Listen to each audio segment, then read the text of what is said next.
Hello friend, তোমরা কেমন আছো? চলো তোমাদের সঙ্গে আজকে একটা রেসিপি শেয়ার করে নিই। বলো তো এটা কি? এটা হচ্ছে আমের চাটনি। দেখো কি সুন্দর।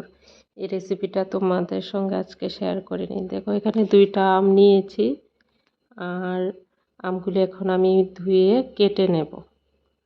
2টা আম আর একটা বড় আম ছিল, এটার অর্ধেকটা দিয়েছি। দেখো কেটে নিয়েছি।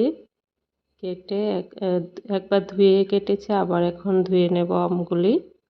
ভালো করে ক্লিন করে নেব। এই আমের চাটনিটা একদম সিম্পল, তোমরা ট্রাই করে দেখতে পারো। এত টেস্টি হয়, আর এই এত গরমে আমের এই চাটনিটা খেলে খুব ভালো লাগে। তো আমি ভালো করে ধুয়ে ক্লিন করে নিয়েছি। এখন কড়াই বসিয়েছি গ্যাসে, তেল দিয়েছি, তেলটা গরম হয়ে গেছে। শুকনো লঙ্কা দিয়েছি, আর একটা জিনিস দেব, সরষা আর শুকনো লঙ্কা দিয়ে এখন এগুলি যখন কালো কালো হবে তখন আমগুলি দিয়ে দেব। একদম ইজি এটা, তোমরা যারা এভাবে রান্না করো না তোমরা এটা ট্রাই করে দেখো, দেখবে ভালো লাগবে। এখন আমগুলি দিয়ে দেব। দেখো আমগুলি দিয়ে ভালো করে নেড়ে নিচ্ছি। আর এটাতে শুধু দেব হলুদ আর লবণ দিয়ে ভালো করে ভেজে নেব। আর কিছু লাগবে না, আর একটা জিনিস লাগবে, শুধু চিনি। তো এখন হলুদ দিয়ে দিচ্ছি, হলুদ গুঁড়ো দিলাম। তারপরে ভালো করে নেড়ে নিয়েছি। আমগুলি একটু ভালো করে ভেজে নেব আর কি।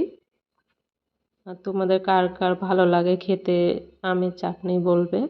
আর এখন লবণ দিয়েছি, এখন ভালো করে ভেজে নেব। এটা বানাতে বেশিক্ষণ টাইমও লাগে না, খুব অল্প সময়ের মধ্যে হয়ে যায়।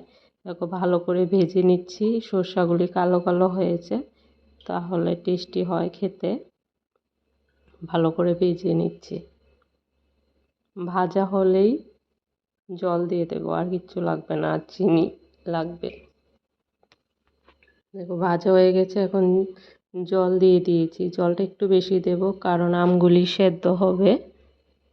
তো এটা চাটনিটা একটু ঝোল রাখবো, পাতলা রাখবো। তোমরা যদি ঘন খেতে চাও তাহলে জলটা কমিয়ে নেবে, কিন্তু এটা একটু হালকাই ভালো লাগে খেতে।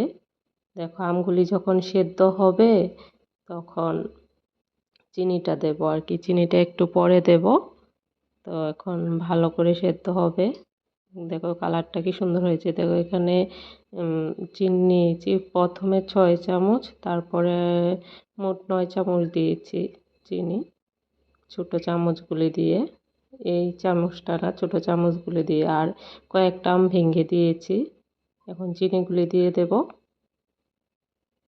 চিনিগুলি দিয়ে দেখো কি সুন্দর একটা কালার এসেছে। চিনিগুলি দিয়ে আর একটু সেদ্ধ হবে।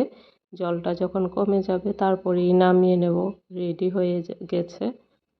দেখো প্রায় হয়ে এসেছে আমের চাটনি। একদম সিম্পল না কি, অল্প সময়ের মধ্যে সিম্পল ইজি একটা রেসিপি। দেখো চাটনিটা হয়ে গেছে, এমন নামিয়েছি। তোমরা যদি চাও আর একটু ঘন নামাতে পারো, আমার তো এমনই ভালো লাগে। আর যখন ঠান্ডা হবে এটা আর একটু ঘন হয়ে যাবে।